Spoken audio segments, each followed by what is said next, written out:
যে ভারত আমাদের উপর আক্রমণ করার সাহস পাবে না, বা আক্রমণ করলে আমাদেরকে তারা ধ্বংস করতে পারবে না। এত সহজ না, বরং ভারত নিজেরই ধ্বংস হবে, ভারত টুকরা টুকরা হয়ে যাবে। আমাদের এই দেশের ইসলাম মুসলমানকে হেফাজত করার জন্য এবং আমাদের এই দেশে ইসলামী হুকুমত কায়েম করার জন্য আমরা ভারতের সাথে যুদ্ধে অবতীর্ণ হয়েছি।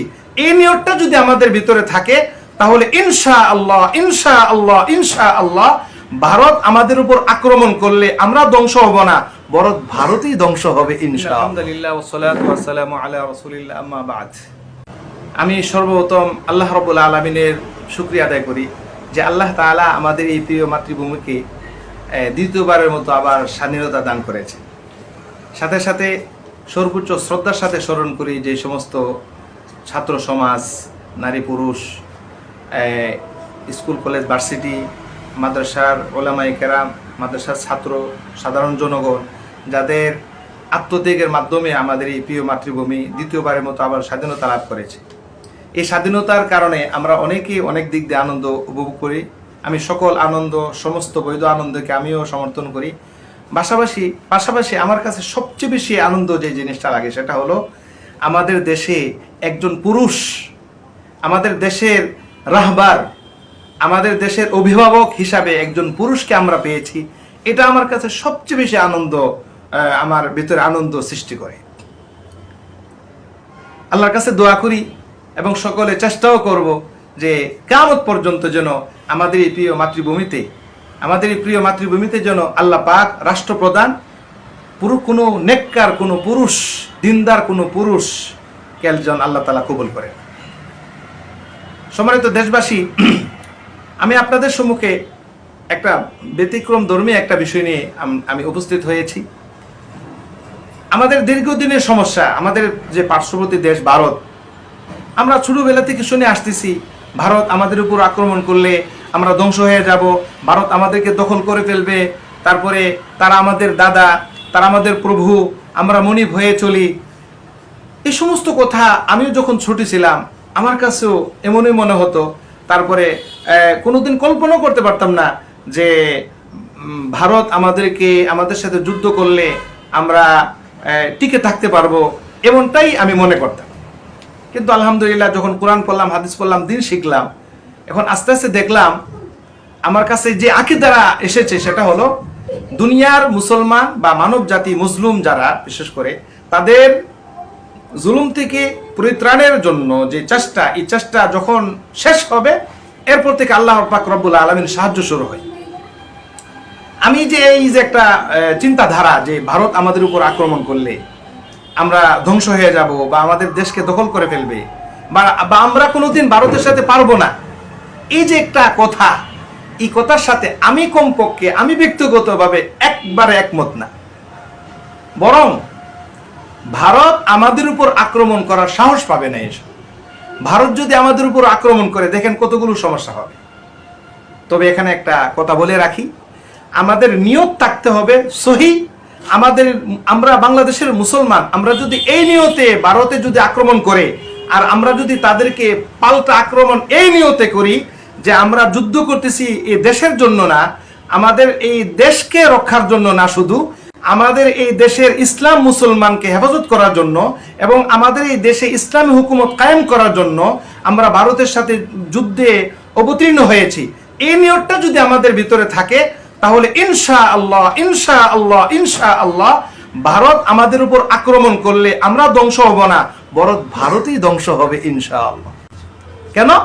কারণ তখন ভারতের উপর আল্লাহর সাহায্য থাকবে না, সাহায্য হবে বাংলাদেশের মুসলমানদের উপরে। বাংলাদেশের মুসলমানদের সাথে তখন অটোমেটিক চলে আসবে পাকিস্তান, আফগানিস্তান, সারা বিশ্বের মুসলমান, এমনকি খুদ ভারতের ভিতরে যে অবস্থানরত মুসলমানরা আছে তাদের ভিতরে যেহেতু ঈমান আছে, এই ঈমানের তাগিদে, ঈমানের মায়ায় তারা ভারতের পক্ষে অস্ত্র ধারণ না করে আমাদের বাংলাদেশের মুসলমানদের পক্ষে অস্ত্র ধারণ করে। কাশ্মীর তখন স্বাধীন হবে। যুগ যুগ ধরে কাশ্মীরের মুসলমানরা কাঁদতেছে। ও আমার ভাইয়েরা, এই জন্য আমরা বাংলাদেশে যারা বসবাস করি, একেবারে রাষ্ট্রপ্রধান থেকে ধরে প্রত্যেকটা বাহিনী, বাংলাদেশের সব ধরনের নাগরিক, আমরা একটা চিন্তা নতুন করে আমরা পরিবর্তন করি যে ভারত আমাদের উপর আক্রমণ করার সাহস পাবে না, বা আক্রমণ করলে আমাদেরকে তারা ধ্বংস করতে পারবে না, এত সহজ না, বরং ভারত নিজেরই ধ্বংস হবে, ভারত টুকরা টুকরা হয়ে যাবে। আল্লাহ রাসূল 1400 বছর পূর্বে ভবিষ্যৎবাণী দিয়ে গেছেন যে ভারতে মুসলমানদের সাথে ভারতের মুশরিক কাফের বেঈমানদের সাথে যুদ্ধ হবে, যেটাকে গাজওয়াতুল হিন্দ বলে। এই গাজওয়াতুল হিন্দের ইতিহাস সকলে জানে না। এই গাজওয়াতুল হিন্দে যারা শাহাদাত বরণ করবে, আল্লাহর নবী বলে গেছেন তারা হবে শ্রেষ্ঠ শহীদ। ওই যুদ্ধে অংশগ্রহণ করার পরে যদি কেউ শাহাদাত বরণ না করে গাজী বেশে ফিরে আসে, সে দুনিয়াতে থাকা অবস্থায় আল্লাহ রাসূলের ভবিষ্যৎবাণী অনুযায়ী সে জাহান্নাম থেকে মুক্ত হয়ে যাবে। আমি এই কথাগুলো নিজের পক্ষ থেকে বলতেছি না, দেখেন হাদিস, ইসলামের কোরআনের পরে যে বিশুদ্ধ যে ছয়খানা হাদিসের কিতাব, তোর মধ্যে উল্লেখযোগ্য নির্ভরযোগ্য একটা হাদিসের কিতাব হলো নাসাই শরীফ।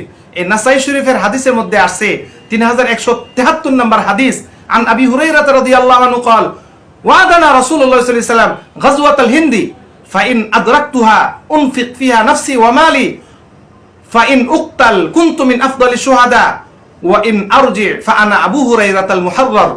হযরত আবু হুরায়রা রাদিয়াল্লাহু আনহু বলেন, আল্লাহ রাসূল আমাদেরকে গাজওয়াতুল হিন্দের ওয়াদা প্রতিশ্রুতি দিয়ে গেছে। এরপর আবু হুরায়রা রাদিয়াল্লাহু আনহু বলেন, যদি আমি যুদ্ধকে পাই, আমার হায়াত যদি এই যুদ্ধ পর্যন্ত লম্বা হয়, তাহলে আমি আমার জীবনকে, আমার সব সম্পদকে এই যুদ্ধের মধ্যে আমি খরচ করব।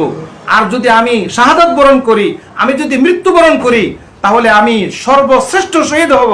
আর যদি আমি যুদ্ধ করে স্বাধীনতা লাভ করে গাজী বেশে বাড়িতে ফিরে আসি, তাহলে আবু হুরায়রা রাদিয়াল্লাহু আনহু বলেন, আমি এমন আবু হুরায়রা হয়ে যাব যে আল্লাহ পাকের পক্ষ থেকে আমি জাহান্নামের আগুন থেকে মুক্তি প্রাপ্ত হয়ে যাব।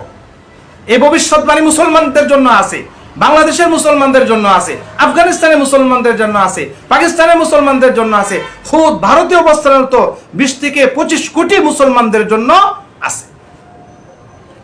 এই ভবিষ্যৎবাণী ভারতের যে মুশরিক সরকার, হিন্দু মালওয়ান, তাদের জন্যই ভবিষ্যৎবাণী নাই।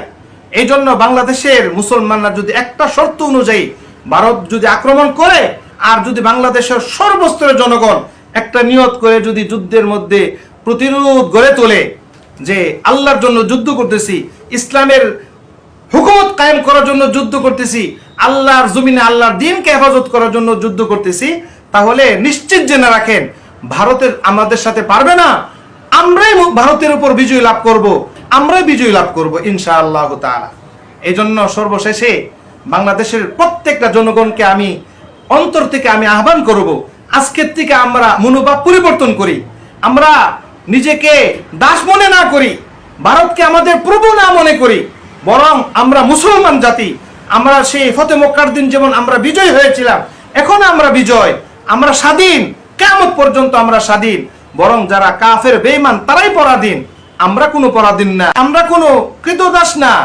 হ্যাঁ, বরং মুসলিম জাতি হলো পৃথিবীর শাসক জাতি, আর মুসলমানদের অধীনে থাকবে কাফের বেঈমান অন্য ধর্মের সমস্ত মানুষ। এই জন্য প্রিয় মাতৃভূমি বাংলাদেশের মুসলমান, বাংলাদেশের সর্বস্তরের জনগণকে বলি, আজকে থেকে আমরা এই ধরনের চিন্তাধারা দূর করে দেই।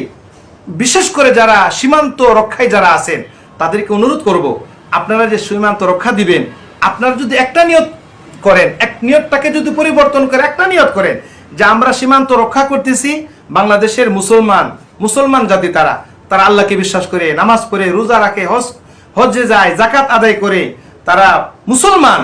এই মুসলিম দেশের রক্ষার জন্য, আল্লাহর দ্বীনের হেফাজতের জন্য আমরা সীমান্ত পাহারা দিচ্ছি। তাহলে আপনারা শুনে রাখেন, আপনারা ওই ভারতের যে সীমান্ত রক্ষী যারা, তারা আর আপনাদের মাঝে আকাশ পাতাল ব্যবধান হয়ে যাবে। আপনাদের ব্যাপারে হাদিসে আসছে যে 2টা চক্ষুকে আল্লাহ তাআলা জাহান্নামের আগুন দিয়ে জ্বালাবে না। একটা চক্ষু হলো যে মুসলিম দেশের সীমান্ত যারা পাহারা দেয়, এই সমস্ত মুসলমানদের চোখকে আল্লাহ তাআলা জাহান্নামের আগুন দিয়ে জ্বালাবে না। 2 নাম্বার হলো ওই চোখ, যে চোখ আল্লাহর ভয়ে কাঁদে, আল্লাহর ভয়ে যে চোখ কাঁদে, ওই চোখে আল্লাহ তাআলা জাহান্নামের আগুন দিয়ে জ্বালাবে না।